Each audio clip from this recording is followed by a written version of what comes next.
Hey guys. So who's confused about put your hands up if you're confused about the title. Put your hands up. Well, I'm also confused. Anyways, so the reason I chose the title blank is because I feel that there's so many words to describe me as a person, and I feel that a title will not be able to describe me as a whole. Right. So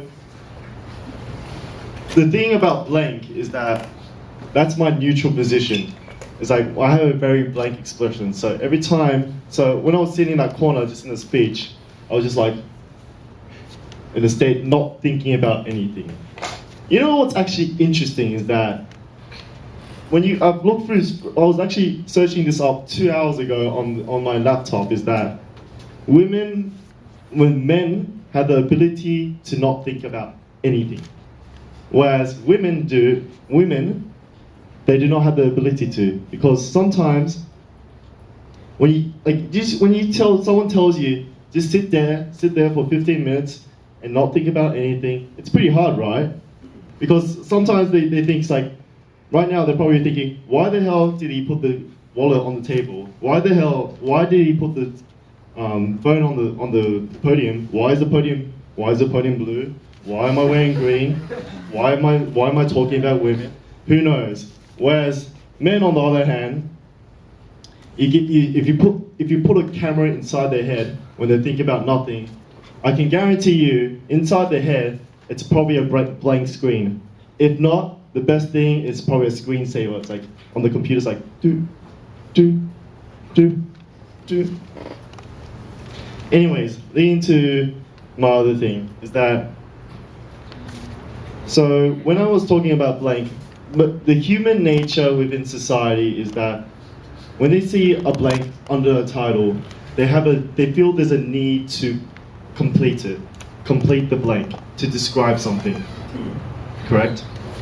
So for example, a lot of people would see an empty piece of paper and they try to fill as many words as they can to feel, oh yeah, I put something of quality on the paper. I don't think that's the case. I feel that putting a few words of quality can mean so much and can have a really profound effect on people around us, and so we should be careful on how we choose the words instead of just putting a blob of letters on like a paper. Who knows? It might be like the next thing of hieroglyphics and stuff like that. So let me give you an example. So one time, back in high school, probably like 7 years old, when I was in around 2009, so I was in high school. So in high school, I always I went to an all-boys school back in Australia, and then when we line up for bus lines, we always push each other, fight each other. People will be falling on the ground, they'll be trampled over, etc., etc. But there's one thing that, we may sound vicious, but there's one thing that we're really scared of: the bus driver. So the bus driver, I'll tell you the story, is that we call her the matrix, the Queen of Terror.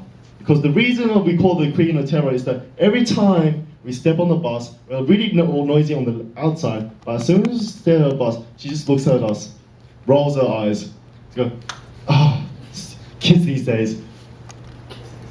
She's probably the meanest person you'll ever meet.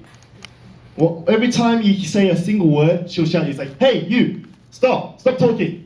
And at the time, we're probably year 7 children, really scared, just came out of primary school, and be like, oh, we rule the world and stuff like that in high school. But whenever we see this lady, we just think, oh, she just reminds us of our parents when we get really bad scores and probably a fail, and they scold you.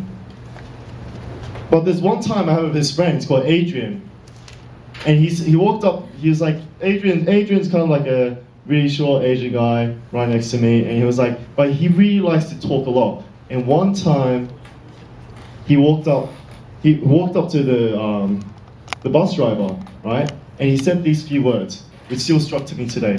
He said, "How are you today?" The expression that she showed really still scares me to this day. She just did this. Well, it was kind of weird, but I gotta admit that it still kind of scarred me to this day. Like the bare set of her teeth just was like, oh man, like the teeth are like doom or something like that. Anyways, it just shows that like a few words can go so far to change a person's life and the demeanor of how the person treat you. And after that, she still treat us really nicely. So when we talk about blank, I actually have something to share. Is that I used to be called a blank person back when I was really small. The reason being was that for 6 years I actually didn't really talk. So for 6 years I actually 6 years old I actually started speaking. Like it was the first word that came out of my mouth. So at the time it was kind of like, oh, okay, I said dad, papa, mama at six years old. It was kind of weird. But it just goes to show that, and it's like there's a huge learning curve with that, and people mistreat you around that period, and it kind of builds like anxiety and all those issues around it. So what I'm trying to say is that, look at me now, I'm on this stage talking about like this, and probably 14 years ago I couldn't even speak a single word. Just shows that how a blank state can be, like the environment can affect you, but ultimately inside you can change yourself and choose the words that you want to put in the blank space. Thank you.